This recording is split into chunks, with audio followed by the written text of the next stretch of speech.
Introduction. Here is a scenario that may look familiar to you.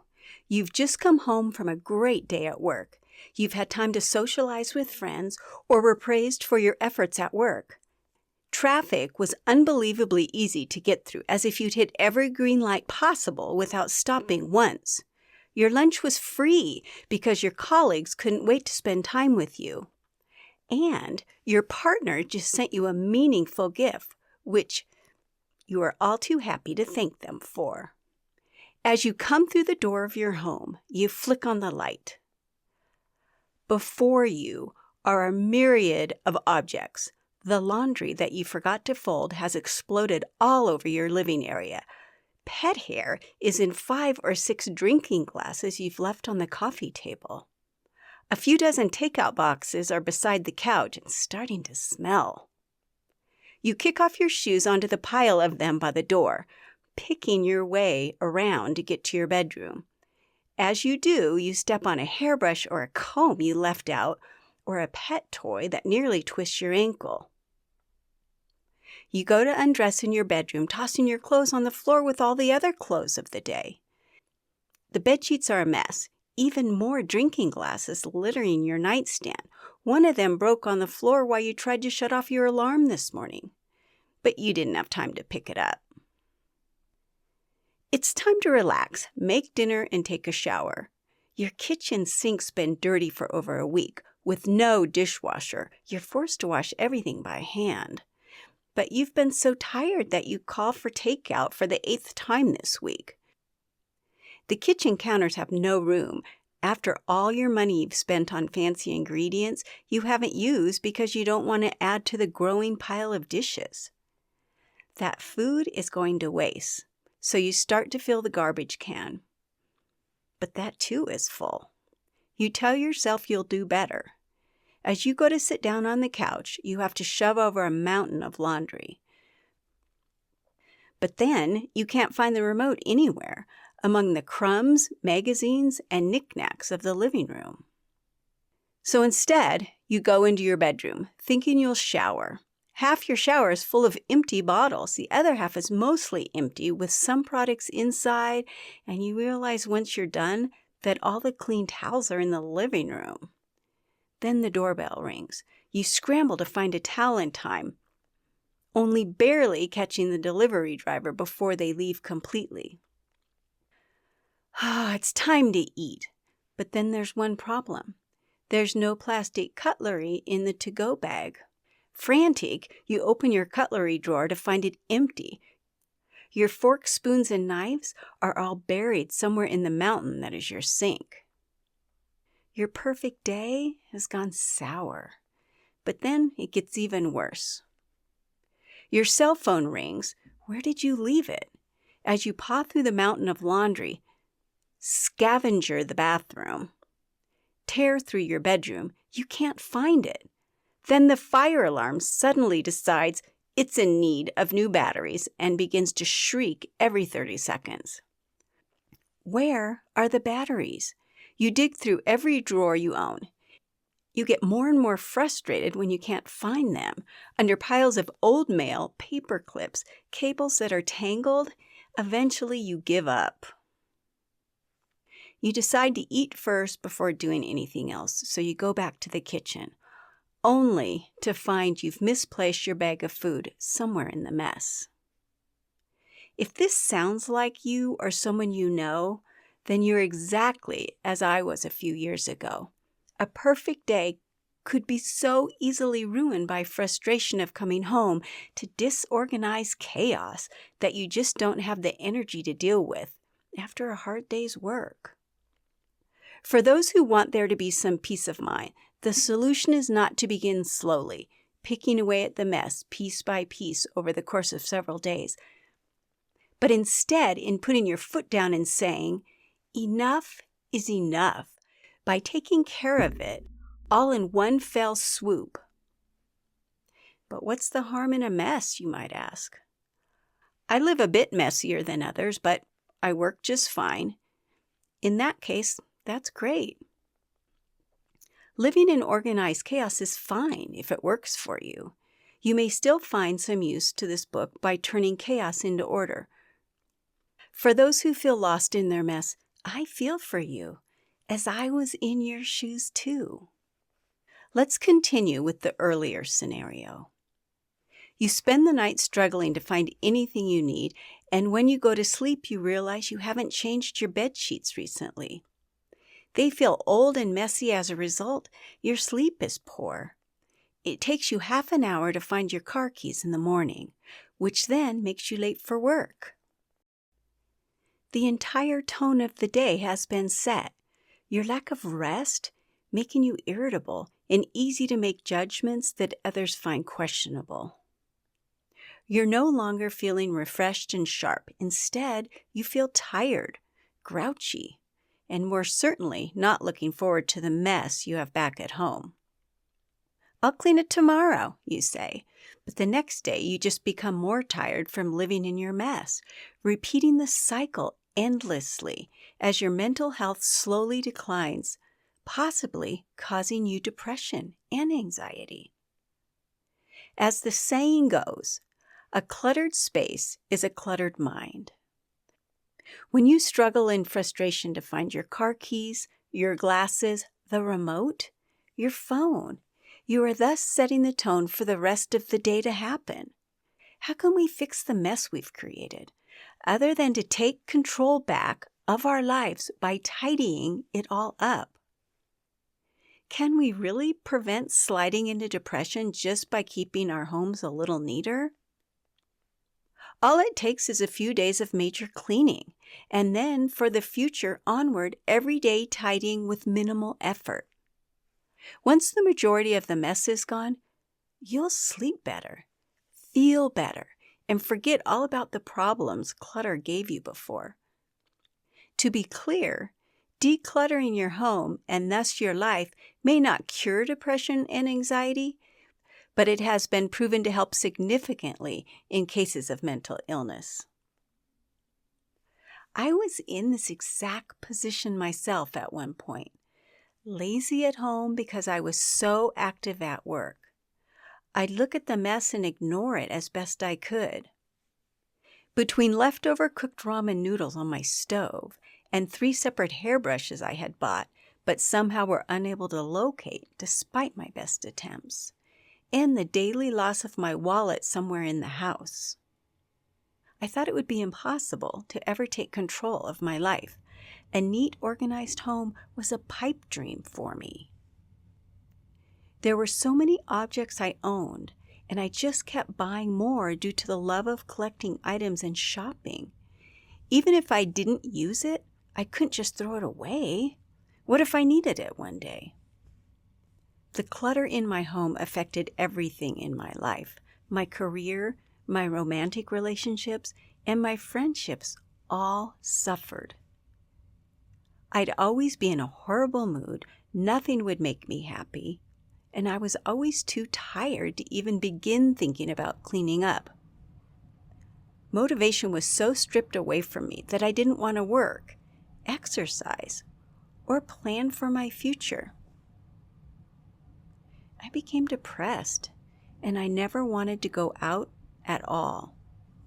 Then a close friend of mine invited me to a seminar about self-improvement, something I was first skeptical about, but after their insistence, I reluctantly joined.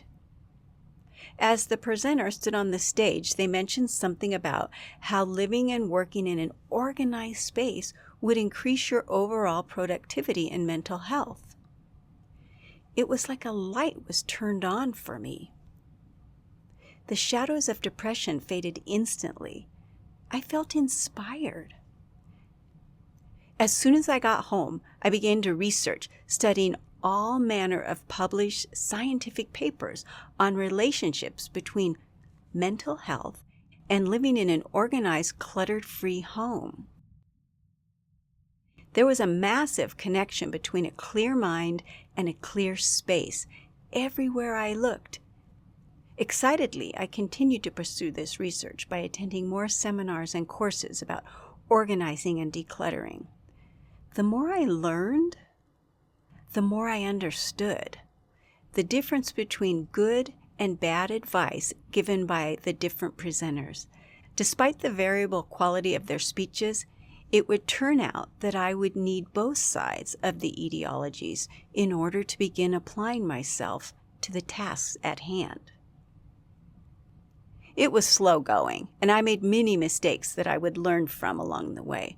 But one step at a time, I began to clear away my mess. Once my house was as it should be, I took my work to my families, friends, and colleagues alike to apply the same principles of organization. My life became so much better in such a short time. I had turned over a new leaf. Now, I want to help others do the same. So I started small. If I could help myself become happier just by tidying up, then I could also help everyone else do the same. I began by helping those I had gotten back into contact with, assisting them with ways that they could declutter their own homes. In no time at all, my friends and family were happier than I had ever seen them before. There was finally room for them to live in their own homes, and for that, they thanked me. It took a bit of encouragement, but now I'm ready to share with the world everything that I've learned and help them do what I've done by taking back control of their lives. The time to act is now. No more sitting around feeling sorry for yourself. No more moping about thinking you have no energy.